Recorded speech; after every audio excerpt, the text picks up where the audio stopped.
വാഗ്ദാനം നൽകിയിട്ടുണ്ട്. കഴിഞ്ഞ ദിവസം നടന്ന മിഡിൽ ഈസ്റ്റിൽ നടന്ന ഇപ്പോൾ നമ്മളോടൊപ്പം രാഷ്ട്രീയ നയതന്ത്രജ്ഞനായ ഡോക്ടർ രാജഗോപാൽ കമ്മത്ത് കൂടി ചേരുകയാണ്. നമസ്കാരം ശ്രീ രാജഗോപാൽ കമ്മത്ത. എന്തായാലും ഏറെ സങ്കുചിതമായ ഒരു നിമിഷത്തിലൂടെയാണ് കടന്നു പോകുന്നത്. ലോകം തന്നെ ഒരു യുദ്ധത്തെ നോക്കിക്കാണുന്ന ഒരു സമയം തന്നെയാണിത്. ഇറാൻ ഇസ്രയേൽ ഇസ്രായേൽ സംയുക്ത ഒരു ആക്രമണം നടക്കുന്നു. ഇറാന്റെ തന്നെ പരമോന്നത നേതാവായ ആയത്തുള്ള അലി ഖമനേയി കൊല്ലപ്പെടുന്ന ഒരു സാഹചര്യം, അതുമായി ബന്ധപ്പെട്ട ഔദ്യോഗിക സ്ഥിരീകരണമൊക്കെ പുറത്തു വരുന്ന ഒരു മണിക്കൂറുകൾ തന്നെയാണ് ഈ ഒരു നിമിഷം എന്ന് പറയുന്നത്. ആ ഒരു സാഹചര്യത്തിൽ ഇനി ഇറാന്റെ നിലപാട് എന്ത് എന്നതാണ് നമ്മൾ എല്ലാവരും നോക്കിക്കാണുന്നത്. അപ്പോൾ എങ്ങനെയാണ് ആ ഒരു സാഹചര്യത്തെ വിലയിരുത്തുന്നത്? കഴിഞ്ഞ ഒരു 40 വർഷമായിട്ട് ലോകം അഭിമുഖീകരിക്കുന്ന ഒരു പ്രശ്നത്തിന്റെ തുടർച്ചയാണ് നമ്മളിപ്പോൾ ഇറാനിൽ കണ്ടുകൊണ്ടിരിക്കുന്നത്. ഇതിനകത്ത് ആഗോള സമ്പദ് വ്യവസ്ഥയുടെ ഒരു ഇൻഫ്ലുവൻസ് ഉണ്ട്. അതുപോലെ ഈ ഫോസിൽ ഊർജത്തിന്റെ ആധിപത്യം, അതിന്റെയും ഒരു കാരണം ഇതിനകത്തുണ്ട്. ആദ്യമായിട്ട് പറയാനുള്ളത് ആഗോള സമ്പദ് വ്യവസ്ഥ എങ്ങനെ ഇവരെ ഇത്തരത്തിലുള്ള രാജ്യങ്ങളെ ഒരു ഭീഷണിയായിട്ട് കാണുന്നു എന്നുള്ളതാണ്. നമ്മൾ പരിശോധിച്ച് നോക്കിക്കഴിഞ്ഞാൽ ഏകദേശം 8-9 രാജ്യങ്ങൾ ചില നിശ്ചിത സ്ഥാപിത താല്പര്യക്കാരുടെ കാര്യങ്ങൾക്ക് വഴങ്ങാതെ പോകുന്നുണ്ട്. ചില രാജ്യങ്ങൾ Afghanistan, Iraq, Sudan, Libya, Cuba, north Korea, Iran, Russia, അങ്ങനെ തുടങ്ങിയ രാജ്യങ്ങളിൽ ഞാനിപ്പോൾ ഈ പറഞ്ഞ രാജ്യങ്ങൾ നോക്കിക്കഴിഞ്ഞാൽ അവിടെ കേന്ദ്രീകരിച്ചുകൊണ്ടാണ് ഈ കഴിഞ്ഞ 2 ദശകങ്ങളായിട്ട് ആക്രമണങ്ങളും പ്രത്യാക്രമണങ്ങളും ഒക്കെ നടന്നുകൊണ്ടിരിക്കുന്നത്. നമുക്കറിയാം അഫ്ഗാനിസ്ഥാൻ, ഇറാഖ്, ലിബിയ തുടങ്ങിയ ഇടങ്ങളിലെല്ലാം അവിടുത്തെ ഭരണാധികാരികളെല്ലാം പുറത്താക്കി ചില രാജ്യങ്ങൾക്ക് താല്പര്യമുള്ള ഭരണാധികാരിയെ പുനഃപ്രതിഷ്ഠിച്ചു എന്നുള്ളതാണ് നമുക്ക് കാണാൻ കഴിയുന്നത്. ഇറാനിലും അതുതന്നെയാണ് നടക്കുന്നത്. അപ്പൊ അവിടെ ഒരു ജനാധിപത്യ രാഷ്ട്രമല്ല, പക്ഷെ അതൊരു പരമാധികാര പ്രദേശമാണ്. കാരണം അതൊരു രാഷ്ട്രമാണ്. അവർക്ക് സ്വന്തമായ താല്പര്യങ്ങളും അവിടെ ജനങ്ങളും ഉണ്ട്. അവർക്ക് തീരുമാനിക്കാവുന്നതേ ഉള്ളൂ. അതുമാത്രമല്ല, ഇപ്പൊ കൊല്ലപ്പെട്ടു എന്ന് പറയപ്പെടുന്നത് അവരുടെ ഒരു റിലീജിയസ് ലീഡറും കൂടാണ്. അപ്പം ഒരു രാജ്യത്തിനും മറ്റൊരു രാജ്യത്തിന്റെ പരമാധികാരത്തിലേക്ക് കടന്നു കയറി ഈ രീതിയിലുള്ള ആക്രമണം നടത്താനായിട്ടുള്ള അനുമതി ആരും നൽകിയിട്ടില്ല. എന്നെ ഏറ്റവും ഭയപ്പെടുത്തുന്നത് എന്താണെന്ന് പറഞ്ഞു കഴിഞ്ഞാൽ ഇപ്പൊ യുണൈറ്റഡ് നേഷൻസ് നിശബ്ദമായിരിക്കുന്നതാണ്. അത്തരത്തിലുള്ള ഒരു സംഘടന നിലനിൽക്കുന്നേ ഇല്ല എന്നുള്ള രീതിയിലാണ് കാര്യങ്ങൾ മുന്നോട്ട് പോകുന്നത്. അവരെ ഒരു ചെറുവിരൽ പോലും ഇതിനനക്കിയിട്ടില്ല. സാധാരണ അവര് തുടർച്ചയായിട്ട് പ്രസ് റിലീസുകൾ ഇറക്കുന്ന ഒരു പ്രസ് റിലീസ് ഫാക്ടറിയാണ് യുണൈറ്റഡ് നേഷൻസ്. പക്ഷെ അവരൊരു ചെറുവിരൽ പോലും അനക്കിയിട്ടില്ല. ഒരു പ്രസ്താവന പോലും സെക്രട്ടറി ജനറലിന്റെ ഭാഗത്തു നിന്നും ഉണ്ടായിട്ടില്ല. അത് എന്തുകൊണ്ടാണെന്നുള്ളത് വ്യക്തമല്ല. കാരണം ഈ പ്രശ്നത്തിൽ ഉൾപ്പെട്ടിരിക്കുന്നത് UN സെക്യൂരിറ്റി കൗൺസിലിൽ പ്രമുഖ സ്ഥാനം വഹിക്കുന്ന പല രാജ്യങ്ങളുമാണ്. പ്രമുഖ സ്ഥാനങ്ങൾ വഹിക്കുന്ന രാജ്യങ്ങളാണ് ഇതിലിപ്പോ ഉൾപ്പെട്ടിട്ടുള്ളത്. നമുക്കറിയാം ചൈനയും റഷ്യയും മറുഭാഗത്തുണ്ട്, അവർ സപ്പോർട്ട് ചെയ്യുന്നുണ്ട് ഇറാനെ. US ആണ് മറ്റൊരു ഭാഗത്ത്. ഇതിനിടയ്ക്ക് മറ്റൊരു കാര്യം പറയാനുണ്ട്. കുറച്ചു നാൾ മുമ്പ് ഹാർവാർഡ് യൂണിവേഴ്സിറ്റിയിലെ കുറച്ച് ഗവേഷകർ ചേർന്നൊരു പഠനം നടത്തിയിരുന്നു. ആഗോള സമ്പദ് വ്യവസ്ഥയും ഊർജത്തിന്റെ കൈമാറ്റവും ഒക്കെ എങ്ങനെയിരിക്കും, ലോകത്തിന്റെ സ്ഥിതി എന്തായിരിക്കും എന്നുള്ള രീതിയിലൊരു പഠനമായിരുന്നു.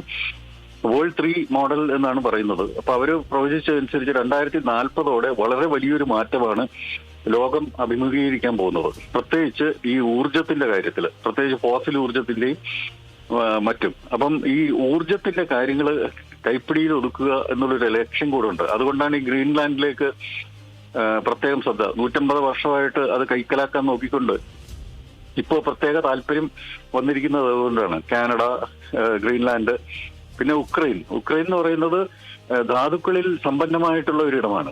അപ്പോൾ ഇതിന്റെ എല്ലാം തുടക്കം കുറിച്ചു. നമ്മൾ കോവിഡിന് ശേഷം വിചാരിച്ചു ലോകം കുറച്ചുകൂടി നല്ലൊരു ഇടമായി മാറും എന്നാണ് വിചാരിച്ചിരുന്നത്. പക്ഷെ പ്രതീക്ഷകൾക്ക് വിരുദ്ധമായിട്ട് ഇതിന് തുടക്കമിട്ടത് റഷ്യയാണ്. റഷ്യ ഉക്രൈനിലേക്ക് കടന്നു കയറിയിട്ട് ആ യുദ്ധം ഇപ്പോഴും തുടർന്നുകൊണ്ടിരിക്കുകയാണ്. ലക്ഷങ്ങൾ കൊല്ലപ്പെട്ടെന്നാണ് അറിയാൻ കഴിഞ്ഞത്. കൃത്യമായ വിവരങ്ങൾ നമുക്ക് അറിവില്ല. അതുപോലെ തന്നെ അഫ്ഗാനിസ്ഥാനിലും പിന്നെ അഗ്രഷൻ, പാകിസ്ഥാന്റെ ഭാഗത്തു നിന്നുള്ള അഗ്രഷൻ ഇന്ത്യയിലേക്കുണ്ടായി. ലിബിയയിലും സുഡാനിലും സിറിയയിലും മറ്റിടങ്ങളിലും യമനിലും ഒക്കെ ആക്രമണങ്ങളുണ്ടായി. നമുക്ക് മനസ്സിലാക്കേണ്ടത് ഈ ഊർജത്തിന്റെ ലോകത്തിന്റെ വിവിധ ഭാഗങ്ങളിലേക്ക് ഈ ഫോസിൽ ഊർജം പോകുന്നത് ഹോർമൂസ് കടലിടുക്കിലൂടെയാണ്. അപ്പൊ അതിന്റെ നിയന്ത്രണം ഏറ്റെടുക്കുക, അത് കൈക്കലാക്കുക എന്നുള്ളൊരു ലക്ഷ്യമാണ് ഈ സ്ഥാപിത താല്പര്യക്കാരായ USA പോലുള്ള രാജ്യങ്ങൾക്കുള്ളത്. പിന്നെ ഈ ആഗോള സമ്പദ് വ്യവസ്ഥയുടെ കാര്യവും ഇതെല്ലാം കൂടി കൂടിച്ചേർന്നാണ് അവരുടെ താല്പര്യത്തിലുള്ള ഒരു ഭരണകൂടത്തെ പ്രതിഷ്ഠിക്കണം എന്നുള്ളൊരു താല്പര്യത്തിന്റെ ഫലമായിട്ടാണ് ഈ ഒരു ആക്രമണവും അതിന്റെ പ്രതിഫലനങ്ങളും നമ്മൾ കണ്ടുകൊണ്ടിരിക്കുന്നത്. ഈ ആക്രമണങ്ങൾ പ്രത്യേകിച്ച് ഇപ്പോ ഉടനെ ഒന്നും നിലയ്ക്കുന്ന ലക്ഷണം കാണുന്നില്ല. ധാരാളം കുട്ടികൾ കൊല്ലപ്പെട്ടു എന്നുള്ള വാർത്തയാണ് കാണുന്നത്. 85ഓളം കുട്ടികൾ ഇറാനിലെ ഒരിടത്ത് മാത്രം കൊല്ലപ്പെട്ടു എന്നാണ് കാണുന്നത്. അപ്പൊ അതൊരു വളരെ അപലപനീയമായിട്ടുള്ള ഒരു കാര്യമാണ്. ഏത് രാജ്യമായിരുന്നാലും ഇത്തരത്തിലുള്ള സിവിലിയൻസിന്റെ നേരെയുള്ള ഒരാക്രമണവും പാടില്ല ശരിക്കും. കാരണം നമ്മൾ ഇത്രത്തോളം വിദ്യാസമ്പന്നരും പുരോഗമന ചിന്താഗതിക്കാരുമായിട്ടുള്ള ഒരു ലോകം നിലനിൽക്കുമ്പോൾ ഈ രീതിയിലുള്ളൊരു ആക്രമണം നമുക്ക് ഒരിക്കലും അംഗീകരിക്കാൻ പോലും പറ്റില്ല. ഒരു ചെറിയൊരു ആക്രമണം പോലും ഡിഫെൻഡ് ചെയ്യാം. ഒരു രാഷ്ട്രത്തെ തീർച്ചയായിട്ടും മറ്റ് ശക്തികളിൽ നിന്ന് നമുക്ക് ഡിഫെൻഡ് ചെയ്ത് നിൽക്കാം. പക്ഷേ ആക്രമണം നടത്തിയിട്ട് അവിടുത്തെ ഭരണാധികാരിയെ കൊല്ലുക, അത് അവിടെ മറ്റൊരു ഭരണകൂടത്തെ പ്രതിഷ്ഠിക്കുക, എന്നിട്ട് അവരുടെ താല്പര്യങ്ങൾ ഉള്ള രീതിയിൽ അവിടെ കാര്യങ്ങൾ മുന്നോട്ട് നീക്കുക എന്ന് പറയുന്നത് നമുക്ക് ചിന്തിക്കാൻ പോലും പറ്റാത്തൊരു കാര്യമാണ്. USA എന്തുകൊണ്ടോ ഒരു തരം വിറളി പിടിച്ചിരിക്കുന്ന രീതിയിലാണ് USAയുടെ പെരുമാറ്റങ്ങൾ കഴിഞ്ഞ കുറെ വർഷങ്ങളായിട്ട് നമ്മൾ കണ്ടുകൊണ്ടിരിക്കുന്നത്. പ്രത്യേകിച്ച് ഈ കോവിഡിന് ശേഷമുള്ള ഈ രണ്ട് പ്രധാനപ്പെട്ട ലോകരാഷ്ട്രങ്ങളുടെ, അത് USAയുടെയും റഷ്യയുടെയും ചെയ്തികൾ എന്ന് പറയുന്നത് നമുക്ക് ഒരിക്കലും അംഗീകരിച്ചു കൊടുക്കാൻ പറ്റാത്ത രീതിയിലുള്ള കാര്യങ്ങളാണ്. നമ്മൾ USA മാത്രം കുറ്റം പറഞ്ഞാൽ പോരാ, ഇതിനകത്ത് റഷ്യയുണ്ട്, അനുബന്ധ രാജ്യങ്ങളുമുണ്ട്. അപ്പൊ അത് നമ്മൾ നേരിട്ട് കാണണം. നമ്മൾ റഷ്യ നല്ല ശമരിയാക്കാരനായിട്ട് നമ്മൾ കരുതേണ്ട ആവശ്യമില്ല. അവരാണ് ഇതെല്ലാം തുടങ്ങി വെച്ചത്. അപ്പോ ഈ രണ്ട് ലോകശക്തികള് എന്താണ് അവരുടെ ഉദ്ദേശം എന്നുള്ളത് നമുക്ക് വ്യക്തമാവുന്നുണ്ട്. ധാതു സമ്പത്ത് കൈക്കലാക്കുക, അവരുടെ രാജ്യത്തെ സുരക്ഷിതമാക്കുക, മറ്റു രാജ്യങ്ങൾക്ക് എന്ത് സംഭവിച്ചാലും കുഴപ്പമില്ല, അവരുടെ രാജ്യങ്ങളെ സുരക്ഷിതമാക്കുക, ആഗോള സമ്പദ് വ്യവസ്ഥ കൈക്കലാക്കുക, മറ്റൊരു രാജ്യത്തിനും ന്യൂക്ലിയർ എനർജി അല്ലെന്നുണ്ടെങ്കിൽ ആണവ ബോംബുകൾ കൈവശപ്പെടുത്താൻ ആ ഒരു അവസരം നിഷേധിക്കുക, അല്ലെങ്കിൽ അവര് ആണവ ബോംബ് വികസിപ്പിക്കുന്നതിൽ നിന്നും അവരെ തടയുക. കാരണം ഓരോ ആണവ ബോംബും ആ ലോകശക്തികളുടെ ഒരു മുന്നേറ്റത്തെ തടയുകയാണ് ചെയ്യുന്നത്. ഇപ്പൊ നോർത്ത് കൊറിയയുടെ കാര്യം, നോർത്ത് കൊറിയയിൽ ആർക്കും കൈവെക്കാൻ പറ്റത്തില്ല. കാരണം തുടർച്ചയായിട്ട് അവിടെ ആണവ സമ്പുഷ്ടീകരണം നടക്കുകയും അവിടെ ആയുധങ്ങൾ വിപുലപ്പെടുത്തുകയും ചെയ്യുന്നുണ്ട്. അതുകൊണ്ട് അവിടെ ആരെയും തൊടാൻ പറ്റത്തില്ല. അവിടെ ബാലിസ്റ്റിക് മിസൈലുകൾ, ഇന്റർകോണ്ടിനെന്റൽ ബാലിസ്റ്റിക് മിസൈലുകൾ ഉണ്ടെന്നാണ് ഞാൻ കേട്ടത്. അപ്പൊ ഇവിടുത്തെ പ്രധാന പ്രശ്നം നമ്മൾ കഴിഞ്ഞ ആഴ്ചകളിൽ കണ്ടതെന്ന് പറയുന്നത് ഇവിടുത്തെ ആണവ സമ്പുഷ്ടീകരണം നിർത്തിവെച്ചതിന് ശേഷം കീഴടങ്ങുക എന്നുള്ള രീതിയിലുള്ള സന്ദേശമാണ് കൊടുത്തത്. കാരണം അത് ഇസ്രായേലിന് ഭീഷണിയാണ്. ഇസ്രായേലിന്റെ ഒരു കാര്യം എന്ന് പറയുന്നത് ഇസ്രായേൽ വംശജരായിട്ടുള്ള ആളുകളാണ് ആഗോള സമ്പദ് വ്യവസ്ഥയെ നിയന്ത്രിക്കുന്നത്. അവരുടെ ഇൻഫ്ലുവൻസ് വേൾഡ് ബാങ്കിലും IMFലും ഒക്കെ ഉണ്ട്. പല രാജ്യങ്ങളുടെയും ബാങ്കുകൾ അവരുടെ നിയന്ത്രണത്തിലാണ്. പല രാജ്യങ്ങളിലെയും വളരെ വലിയ കോർപ്പറേറ്റുകളിൽ അവർക്ക് സാന്നിധ്യമുണ്ട്. ഇന്ത്യയിൽ പോലും ഇപ്പോ നമ്മുടെ നാഷണൽ സ്റ്റോക്ക് എക്സ്ചേഞ്ചിന്റെ ഒരു IPOയ്ക്ക് ഒരു ആഗോള സാമ്പത്തിക ശക്തിയുടെ ഇൻഫ്ലുവൻസ് വരുന്നുണ്ട്. അത് വളരെ ആശങ്കയോടെ ആണ് ഞാൻ നോക്കിക്കാണുന്നത്. കാരണം ഏത് രീതിയിൽ അത് നമ്മുടെ ഇവിടുത്തെ ഇന്ത്യയിലെ സമ്പദ് വ്യവസ്ഥയെ അത് ബാധിക്കും എന്നുള്ള രീതിയിൽ ഞാനിങ്ങനെ ആശങ്കയോടെ നോക്കിക്കാണുകയാണ്. അപ്പൊ ഇതൊരു വളരെ കളക്റ്റീവായിട്ടുള്ള ഒരു കാര്യമാണ്. ഇറാനിലെ ജനങ്ങൾക്ക് ഖമേനെയിയെ മാറ്റിക്കൊണ്ട് വേറൊരാളെ പ്രതിഷ്ഠിക്കുക എന്നുള്ളതിൽ താല്പര്യം ഉണ്ടെന്ന് എനിക്ക് തോന്നുന്നില്ല. ഒരാൾക്ക് പോലും ഉണ്ടെന്ന് എനിക്ക് തോന്നുന്നില്ല. അവിടെ കുറച്ചുനാൾ മുമ്പ് നടന്ന ആ ഒരു പ്രശ്നങ്ങൾ നടന്നല്ലോ. അവിടെ ആഭ്യന്തര കലാപം പോലെയുള്ള കാര്യങ്ങളൊക്കെ നടന്നല്ലോ. അതിന്റെയൊക്കെ പിന്നിൽ എന്ന് പറയുന്നത് ഇന്റലിജൻസ് സംഘടനകളാണ്. മറ്റു രാജ്യങ്ങളിലെ ഈ ലോക ശക്തികളുടെ ഇന്റലിജൻസ് സംഘടനകളാണ് അതിന്റെ പിന്നിലുള്ളത്. മറ്റൊരു ഗ്രൂപ്പിനെ അവിടെ പ്രതിഷ്ഠിക്കാം എന്നുള്ളൊരു വാഗ്ദാനവും കൊടുത്തുകൊണ്ടാണ് ഇത് ചെയ്യുന്നത്. അതുപോലെ തന്നെയാണ് അഫ്ഗാനിസ്ഥാനിലും മറ്റിടങ്ങളിലും ഒക്കെ സംഭവിച്ചിട്ടുള്ളത്. ഇറാഖിന്റെ സ്ഥിതി നോക്കിക്കോളൂ. സദാം ഹുസൈനെ തൂക്കിക്കൊല്ലുകയാണ് ചെയ്തത്. അപ്പൊ അതെന്തുകൊണ്ടാണെന്നുള്ളത് വ്യക്തമല്ല. ഇതിൽ ഏറ്റവും വലിയൊരു വാർ ക്രിമിനൽ എന്ന് പറയുന്നത് ഈ ലോക ശക്തികളുടെ തലപ്പത്തിരിക്കുന്ന ആളുകൾ തന്നെയാണ്. എത്രത്തോളം ക്രിമിനൽ ആക്ടിവിറ്റിയാണ് ഈ ലോകത്തിന് നേരെ അവര് കഴിഞ്ഞ 25 വർഷം കൊണ്ട് വരുത്തി വെച്ചിട്ടുള്ളത്. നോക്കിക്കോളൂ, വെപ്പൺസ് ഓഫ് മാസ് ഡിസ്ട്രക്ഷൻ ഉണ്ടെന്ന് പറഞ്ഞിട്ട് ഇറാഖിൽ വളരെ വലിയൊരു ആക്രമണമാണ് അഴിച്ചുവിട്ടത്. ആ രാജ്യം ഇല്ലാതായി എന്ന് വേണം പറയാൻ. അവിടുത്തെ ആ ഒരു ചരിത്രവും അവിടുത്തെ പുരാവസ്തുക്കളും എല്ലാം മോഷ്ടിച്ചു കൊണ്ടുപോയി. പല USA യൂറോപ്പിലെയൊക്കെ വളരെ വലിയ ധനികരായിട്ടുള്ളവരുടെ ആർട്ട് ഗാലറികളിൽ ഇറാഖിന്റെ ആ ഒരു പുരാവസ്തുക്കളുണ്ട്. 5000, 6000, 7000 വർഷം പഴക്കമുള്ള പുരാവസ്തുക്കൾ ആ ഗാലറികളാണ്. അപ്പൊ അത്തരത്തിലുള്ള ഒരു സിവിലൈസേഷനെ തന്നെ തകർക്കുക എന്നുള്ളൊരു സംഭവമാണുള്ളത്. പിന്നെ ഇതിനകത്ത് മതപരമായിട്ടുള്ള കാര്യങ്ങളുണ്ട്. അതായത് നമുക്കറിയാം ഏതൊക്കെ മതങ്ങളാണ് ഈ രാജ്യങ്ങളിൽ പ്രധാനമായിട്ടും നിലനിൽക്കുന്നത്. അപ്പൊ അതിനെതിരായിട്ടുള്ള ഒരു സമരം കൂടി അല്ലെങ്കിൽ ആക്രമണം കൂടി ഇതിന്റെ ഒപ്പമുണ്ട്. അപ്പൊ എല്ലാം കൂടിയാണ് ഈ ഒരു ഇത്തരത്തിലുള്ള ഒരു പരിണതി ഉണ്ടായിരിക്കുന്നത്.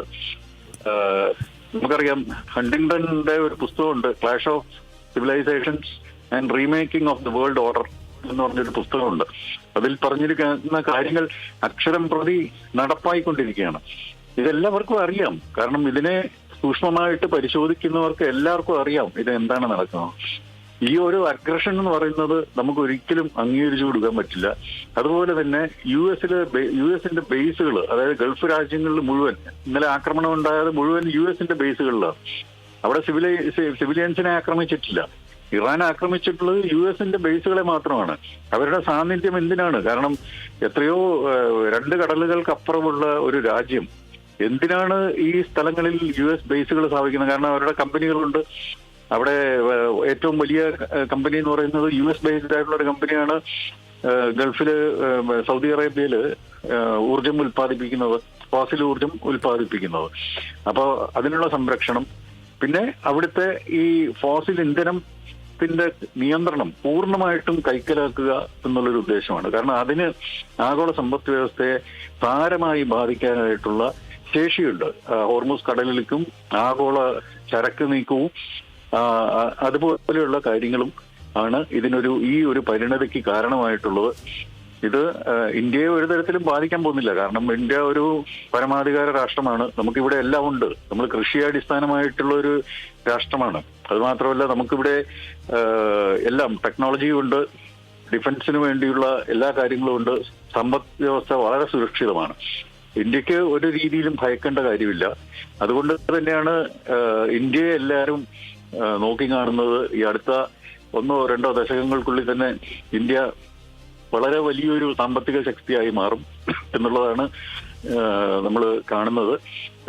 മറ്റു രാജ്യങ്ങൾ ഇതുപോലെ തമ്മിലടിച്ച് അരക്ഷിതാവസ്ഥ സൃഷ്ടിച്ചുകൊണ്ടേയിരിക്കും എന്നുള്ളതാണ് ഈ അവസരത്തിൽ പറയാനുള്ളത്.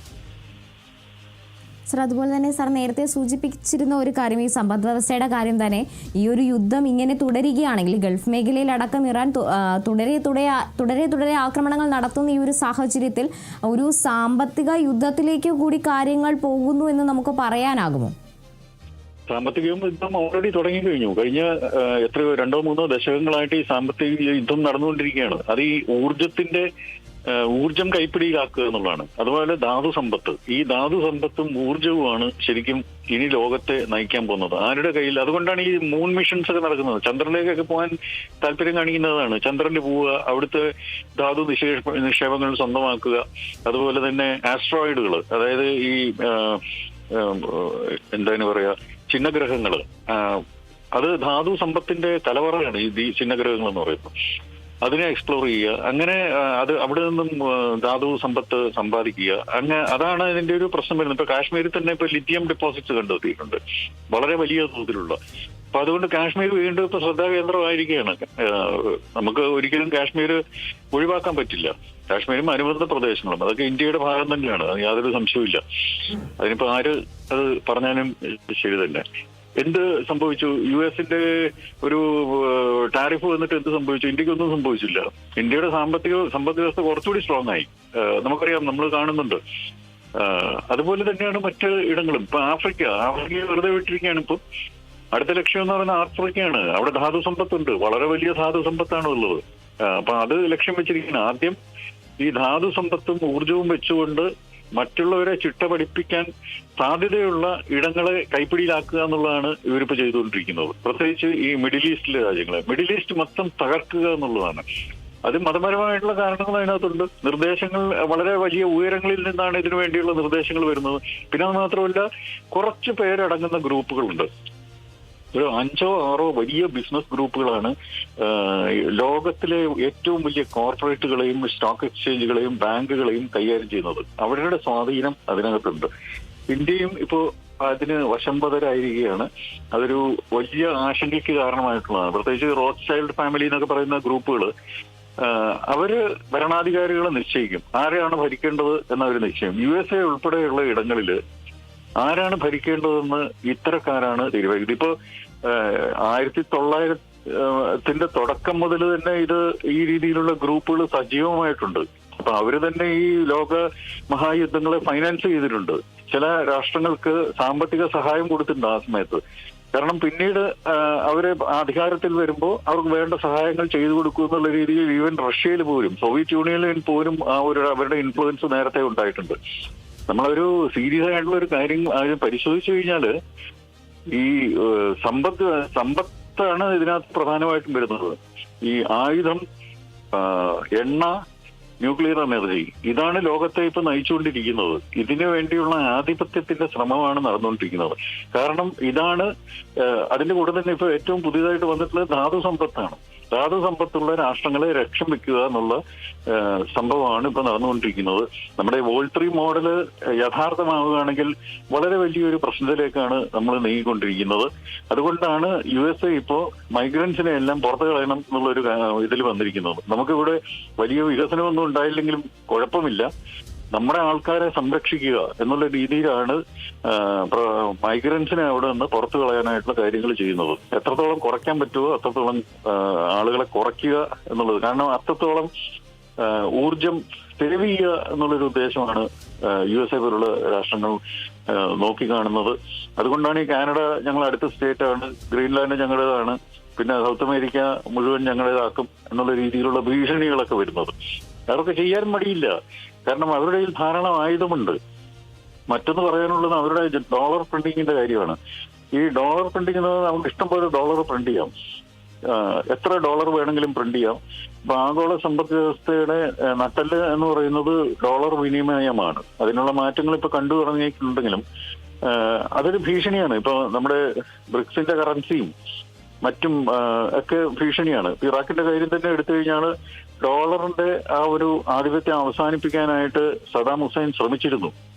അദ്ദേഹം കൊല്ലപ്പെടുന്നതിന് അദ്ദേഹം അധികാരത്തിലിരിക്കുമ്പോൾ അതിനുവേണ്ടി ശ്രമിച്ചിരുന്നു. അതുകൊണ്ട് തന്നെയാണ് അത് കൊല്ലപ്പെട്ടത്. ആ സംഭവങ്ങളൊക്കെ ഉണ്ടായത് അതുകൊണ്ടാണ്. ജോൺ എഫ് കെന്നഡി ഇതുപോലെ തന്നെ മുൻ പ്രസിഡന്റ്, US പ്രസിഡന്റ് കൊല്ലപ്പെട്ടതും ഇതുപോലൊരു സംഭവത്തിന്റെ അടിസ്ഥാനത്തിലാണ്. അപ്പൊ അടുത്തതായി അന്ന് അധികാരമായിട്ട് ജെഫർസൺ ജോൺ എഫ് കെന്നഡി എടുത്ത തീരുമാനത്തെ ഇല്ലാതാക്കുകയാണ് ചെയ്തത്. മറ്റു ആളുകളുടെ ഒരു താല്പര്യത്തിനനുസരിച്ച് അത് മാറ്റിയെടുക്കുകയാണ് ചെയ്തത്. അത് ചരിത്രമാണ്, നമുക്കറിയാം. അതിന്റെ കാര്യം തന്നെയാണ് ഇപ്പൊ സ്വന്തം പ്രസിഡന്റിനെ തന്നെ വധിക്കാൻ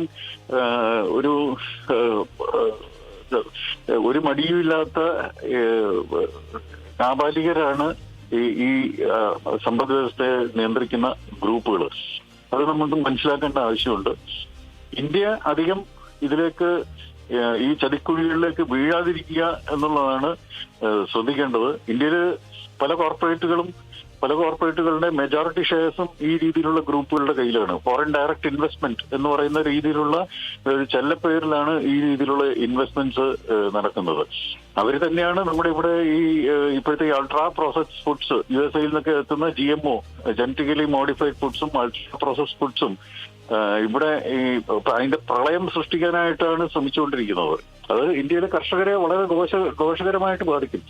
നമ്മളിപ്പോ തന്നെ സൂപ്പർ മാർക്കറ്റ് ഷെൽഫുകളിൽ ഇമ്പോർട്ടഡ് എന്ന് പറയുന്ന വസ്തുക്കളിൽ ഈ ജനറ്റിക്കലി മോഡിഫൈഡ് ആയിട്ടുള്ള ധാരാളം വസ്തുക്കളുണ്ട്. അതുപോലെ നമ്മൾ കഴിക്കുന്ന പല ധാന്യങ്ങളിലും ചിലപ്പോൾ ഉണ്ടാകാം. അതുപോലെ USA നിന്ന് ഇമ്പോർട്ട് ചെയ്തെത്തുന്ന, മറ്റു രാഷ്ട്രങ്ങളിൽ നിന്ന് ഇമ്പോർട്ട് ചെയ്തെത്തുന്നവയിൽ ജനറ്റിക്കലി മോഡിഫൈഡ് ഫുഡ്സും ഉണ്ടാകാം.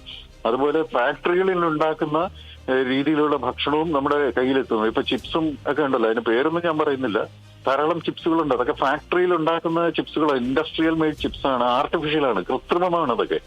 അപ്പോ നമ്മുടെ ഈ ജെൻസിയുടെ ഇപ്പോഴത്തെ ന്യൂ ജനറേഷൻ അതിന് വശംബദ്ധരായിക്കൊണ്ടിരിക്കുകയാണ്. അത് എളുപ്പവും അഡിക്ഷൻ ഉണ്ടാക്കുന്ന രീതിയിലുള്ള ഭക്ഷണമാണ്. അപ്പോ നമ്മുടെ ഭക്ഷ്യ രീതികളെയും സ്വാധീനത്തിലാക്കുക, ഊർജത്തെയും സ്വാധീനത്തിലാക്കുക, സമ്പദ് വ്യവസ്ഥയും സ്വാധീനത്തിലാക്കുക എന്നുള്ള ഒരു ലക്ഷ്യത്തോടെയാണ് ഇവര് മുന്നോട്ട് പോയിക്കൊണ്ടിരിക്കുന്നത്. മറ്റൊന്ന് IT മേഖലയുടെ ഒരു കാര്യമാണ്. IT മേഖല എന്ന് പറയുന്നത് എല്ലാവരുടെയും ഇപ്പൊ ഒരു സ്മാർട്ട് ഫോൺ ഉള്ള ആളുടെ എല്ലാ കാര്യങ്ങളും ഇപ്പൊ എക്സ്പോസ്ഡ് ആണ്. നമ്മൾ എന്ത് ചിന്തിക്കുന്നത് പോലും ആളുകൾക്ക് അറിയാനായിട്ടുള്ള മാർഗമുണ്ട്. അപ്പൊ അത് വളരെ വലിയൊരു പ്രശ്നമാണ്. കാരണം ഏത് രീതിയിലാണ് ആളുകൾ ചിന്ത പോകുന്നത്, അതിനെ സ്വാധീനിക്കാൻ എന്ത് ചെയ്യേണ്ടി വരും, അല്ലെങ്കിൽ എന്തെങ്കിലും ഒരു ദുസ്വാധീനം ഉണ്ടെങ്കിൽ അതിനെ ഇല്ലാതാക്കാൻ എന്ത് ചെയ്യണം എന്നുള്ള രീതിയിലുള്ള ചിന്തയാണ് പോകുന്നത്. വളരെ വലിയൊരു സിനാറിയോ പ്ലാനിംഗ് ആണ് ഇവർ നടത്തുന്നത്. 100 വർഷത്തെയോ അടുത്ത 150 വർഷത്തെയോ സിനാറിയോ പ്ലാനിംഗ് ആണ് ഈ രീതിയിലുള്ള ബിസിനസ് ഗ്രൂപ്പുകളും ഈ ഇതിന് ലോക സമ്പദ് വ്യവസ്ഥയെ നിയന്ത്രിക്കുന്ന ഗ്രൂപ്പുകൾ നടത്തുന്നത്. അത് ഓരോന്നായിട്ട് അവർ നടപ്പിലാക്കുകയും ചെയ്യും. അത്തരം ഫാമിലികളൊന്നും ഈ മുഖ്യധാര മാധ്യമങ്ങളിലോ മറ്റോ അവർ ഒരിക്കലും പ്രത്യക്ഷപ്പെടാറില്ല. കാരണം അവർക്ക് പബ്ലിസിറ്റിയുടെ ആവശ്യമില്ല. അവരുടെ ആവശ്യം എന്ന് പറയുന്നത് അവരുടെ സമ്പത്ത് വീണ്ടും വീണ്ടും വർദ്ധിപ്പിക്കുക. ഇപ്പൊ ബാങ്ക് ഓഫ് ഇംഗ്ലണ്ടിന്റെ കാര്യം തന്നെ എടുത്തു കഴിഞ്ഞാൽ, ഒരു കാലത്ത് ബാങ്ക് ഓഫ് ഇംഗ്ലണ്ടിന്റെ സ്വർണ്ണശേഖരം മൊത്തം ഒരു ബിസിനസ് ഗ്രൂപ്പിന്റെ കയ്യിലായിരുന്നു. ഇപ്പോഴും അങ്ങനെ തന്നെയാണെന്നാണ് എനിക്ക് തോന്നുന്നത്. അപ്പോ ഇന്ത്യയിൽ നിന്നും ഏറ്റവും കൂടുതൽ എടുത്തുകൊണ്ട് പോയിട്ടുള്ളത് സ്വർണമാണ്. അപ്പോ അത് പിന്നീടുള്ള ഒരു ലോകക്രമത്തെ അത് വളരെയധികം സ്വാധീനിച്ചിട്ടുണ്ട്. ഈ രീതിയിലുള്ള കവർച്ചയും ഒരു ചെറിയ രാഷ്ട്രമായിട്ടുള്ള UK എന്തുകൊണ്ട് ഈ രീതിയിലുള്ളൊരു ശക്തിയായി എന്നുള്ളത് നമുക്കെല്ലാം വ്യക്തമാണ്. ഓക്സ്ഫോർഡിലും കേംബ്രിഡ്ജിലും ഒക്കെ ഞാൻ പോയപ്പോൾ അവിടുത്തെ ഈ വലിയ മരപ്പലകകൾ കൊണ്ടിട്ടുള്ളതായിട്ടുള്ള ഡെസ്കുകൾ, യൂണിവേഴ്സിറ്റികളുടെ ഡെസ്കുകൾ, അതെല്ലാം കേരളത്തിൽ നിന്ന് പോയിട്ടുള്ളതാണ്. കേരളത്തിലെ വനങ്ങളിൽ നിന്നും വെട്ടിക്കൊണ്ട് കപ്പൽ വഴി എത്തിയിട്ടുള്ളതാണ് ആ വലിയ മരപ്പലകകൾ. അത് വെച്ചിട്ടാണ് ഡെസ്കുകൾ. അതും എത്രയോ വർഷം പഴക്കം, 100, 200, 300 വർഷം പഴക്കമുള്ള മരപ്പലകകളാണ്, ഇവിടുത്തെ വൃക്ഷങ്ങളാണ് അവിടെ ഡെസ്കുകളും ഒക്കെ ആയിട്ടുള്ളത്. അപ്പോ ഈ രീതിയിലാണ് കവർച്ചയാണ് ഏറ്റവും പ്രധാനം. നമ്മൾ ലൂവർ മ്യൂസിയത്തിൽ പോവാണ്, ഇപ്പൊ പാരീസിലെ ലൂവർ മ്യൂസിയത്തിൽ പോവുകയാണെങ്കിൽ അവിടുത്തെ ആളുകൾ സൃഷ്ടിച്ചിട്ടുള്ള പെയിന്റിങ്ങുകളെക്കാൾ ഏറ്റവും കൂടുതലുള്ളത് മറ്റു രാഷ്ട്രങ്ങളിൽ നിന്നും കവർന്നെടുത്തുകൊണ്ട് വന്നിട്ടുള്ളവയാണ്.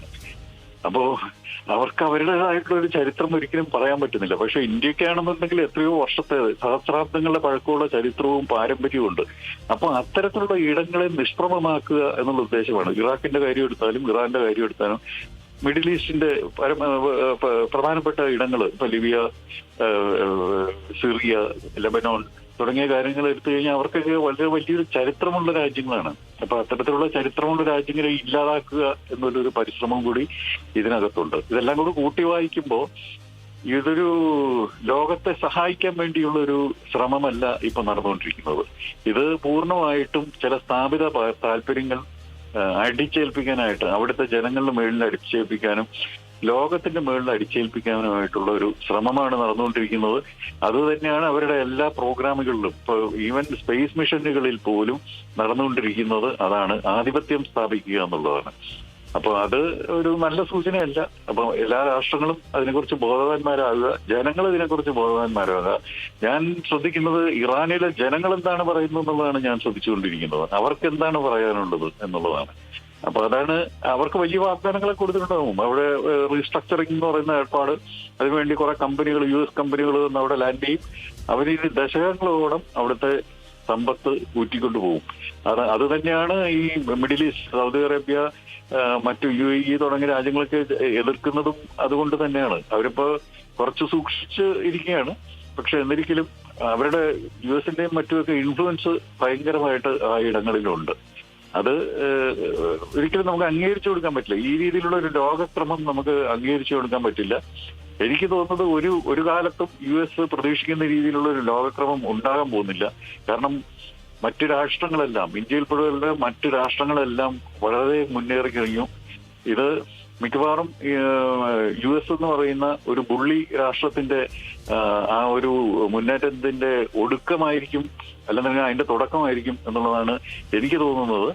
അപ്പം അത്തരത്തിലുള്ള ഒരു ധാർഷ്ട്യം ആർക്കും പാടില്ല. ഈ രീതിയിലുള്ള ഒരു വേൾഡ് കോപ്പ് എന്ന് പറയുന്ന രീതിയിലുള്ള ഒരു വേൾഡ് പോലീസ് എന്ന് പറയുന്ന രീതിയിലുള്ള ധാർഷ്ട്യമൊന്നും ആർക്കും പാടില്ല. ആണവ ആയുധങ്ങളുണ്ടാവാം, ഓയിലുണ്ടാകാം, അല്ലെന്നുണ്ടെങ്കിൽ ന്യൂക്ലിയർ എനർജി ഉണ്ടാവാം. അതുകൊണ്ട് മറ്റു രാജ്യങ്ങളുടെ